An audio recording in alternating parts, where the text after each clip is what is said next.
Hey guys, welcome back to the entertainment lab. और आज हम लौट आए हैं रैग्नारॉक की तरह लोकी का दूसरा एपिसोड लेके।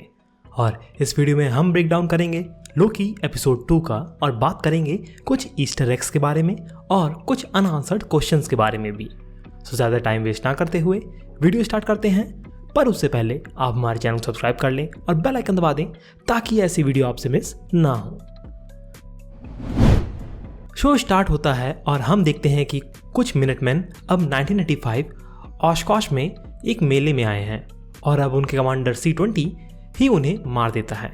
उसे किसी ने माइंड कंट्रोल किया होता है और फिर से वो शैडो फिगर आके सबको मार के और C-20 को लेके टाइम डोर में कहीं वापस चली जाती है। अब हम देखते हैं कि लोकी भी TVA में काम करने लगा है और हमें ये पता चलता है कि ये काम किसी लोकी के एक वर्जन का है। सो लास्ट वाला प्रेडिक्शन मेरा सही हो गया। चलिए वापस आते हैं स्टोरी में। यहाँ पे हम लोकी के सारे वेरिएंट्स के बारे में देखते हैं और इसमें एक नॉर्स माइथोलॉजी वाला वेरिएंट भी लोकी का दिखाया जाता है। अब एजेंट मोबियस लोकी को मिशन पे ले जाते हैं और उसे ये बताते हैं कि वो अभी भी टाइम कीपर से मिल सकता है। अब वो उसी जगह जाते हैं जहाँ पे हमला हुआ था। लोकी अब वहाँ पे टाइम पास करता है और वो लोग वापस आ जाते हैं टाइम रीसेट करके। TVA में अब लोकी और मोबियस उस सुपीरियर लोकी के बारे में बात करते हैं और लोकी उसे स्टडी करता है। अब लोकी को रैग्नारॉक की फाइल मिलती है जहाँ पे पता चलता है कि पूरा प्लानेट और सिविलाइजेशन खत्म हो चुका है। ये देख के वो इमोशनल हो जाता है। वैसे MCU के रैग्नारॉक हेला फेनिर द वुल्फ की वजह से हुआ था, जिसमें सेटर का भी बहुत बड़ा हाथ था। बट रियलिटी में या फिर नॉर्स माइथोलॉजी में रैग्नारॉक का कारण था लोकी और उसके 3 चिल्ड्रन, हेल, फेनिर द वुल्फ और द सरपेंट। इसके बारे में जल्द ही मैं एक अलग से वीडियो लेके जरूर आऊँगा। लोकी को अब कुछ क्लू मिल जाते हैं वहाँ से। उसे पता चलता है कि नेक्सस इवेंट तभी होता है जब कोई वो चीज़ करता है जो उसे नहीं करनी होती। उसके कारण चेन रिएक्शन होता है और फिर एक अल्टरनेट टाइमलाइन बनती है। पर अगर उस टाइमलाइन में वो कुछ चाहे जो भी करे, but apocalypse at the end होके ही रहेगा और बस वो ही एक चीज़ है जो कांस्टेंट है और that timeline will also get destroyed. इसे बटरफ्लाई इफेक्ट कहते हैं।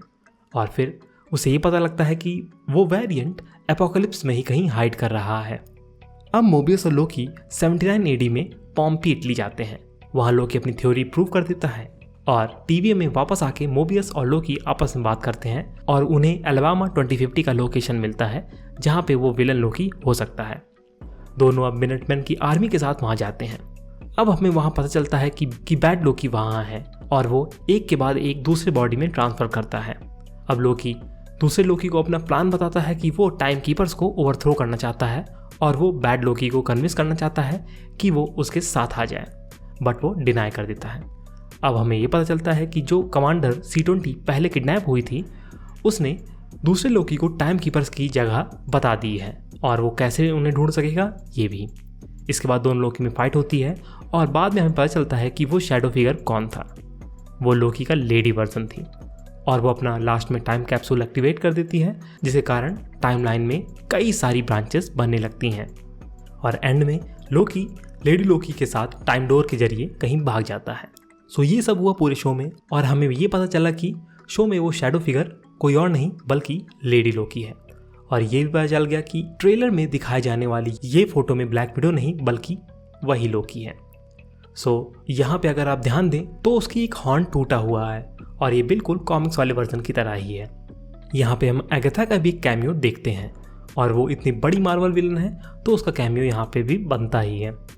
यहाँ पे हमें शायद पूरे सीजन का प्लॉट भी मिल गया है कि लोकी का असली प्लान क्या हो सकता है और वो कैसे टाइम कीपर्स को ओवरथ्रो करेगा। सो ये मेरी एक थ्योरी है, पक्की न्यूज़ नहीं, पर मेरी लास्ट थ्योरी की तरह ये भी सही हो सकती है। अब हम चलते हैं रेवोना के ऑफिस में जहाँ पे टाइम कीपर्स के स्टैचू होते हैं।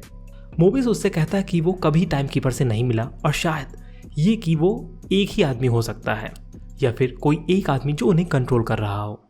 और यहाँ पे एक और मेजर स्पॉइलर सीजन का हमें शायद मिल गया है। यहाँ पे हम कैंग का इन्वॉल्वमेंट देख सकते हैं क्योंकि वो ऑलरेडी ही कास्ट कर लिया गया है शो के लिए और जोनाथन मेजर्स उसे प्ले करेगा। सो फिंगर क्रॉस्ड। सो कैंग हो सकता है जिसने इस लोकी को वहाँ प्लेस किया हो जो TVA को ख़त्म कर सके और फिर मल्टीवर्स क्रिएट हो जाए, क्योंकि हमें ये पता है कि मल्टीवर्स तो होके ही रहेगा। यहाँ पे एक और ईस्टर एग हमें देखने को मिला जब हम देखते हैं कि लोकी 372 फ्लोर जाता है, जो कि इशू नंबर है थॉर कॉमिक्स का, जब पहली बार TVA का डेब्यू हुआ था। अब लेडी लोकी के बारे में थोड़ा हम जान लेते हैं। रैग्नारॉक के बाद लोकी एक लड़की की बॉडी में बॉर्न हुआ और फिर वहीं से सारी पावर्स लोकी की जो थी वो इसके पास आ गई। हम नेक्स्ट एपिसोड में शायद ये देखेंगे कि उसकी ओरिजिन स्टोरी क्या है और उसका मोटिव क्या है। और अगर आप ध्यान दें तो जैसा कि हमें इस फोटो में दिख रहा है कि वो अभी कहीं अपोकलिप्स में दोनों बैठे हैं और छुपे हुए हैं। यहाँ पे अगर आप ध्यान दें तो आप देखेंगे कि जब लेडी लोकी चार्ज एक्टिवेट कर देती है तो कंप्यूटर्स में बहुत सारी ब्रांचेस हम देखते हैं और कुछ लोकेशंस भी, जिसमें से एक है वॉरमेर जहाँ पे ब्लैक विडो मरी थी। तो शायद इसी वजह से वो जिंदा भी हो गई हो, हु नोज। तो मेरी थी ये सब थ्योरीज थी और इसका कंफर्मेशन तो अगले एपिसोड आने के बाद ही पता चलेगा। आपकी क्या राय है आप हमें कमेंट सेक्शन में जरूर बता सकते हैं। और अगर वीडियो अच्छा लगा हो तो इसे लाइक करें और चैनल सपोर्ट के लिए सब्सक्राइब बटन और बेल आइकन दबाना ना भूलें। धन्यवाद।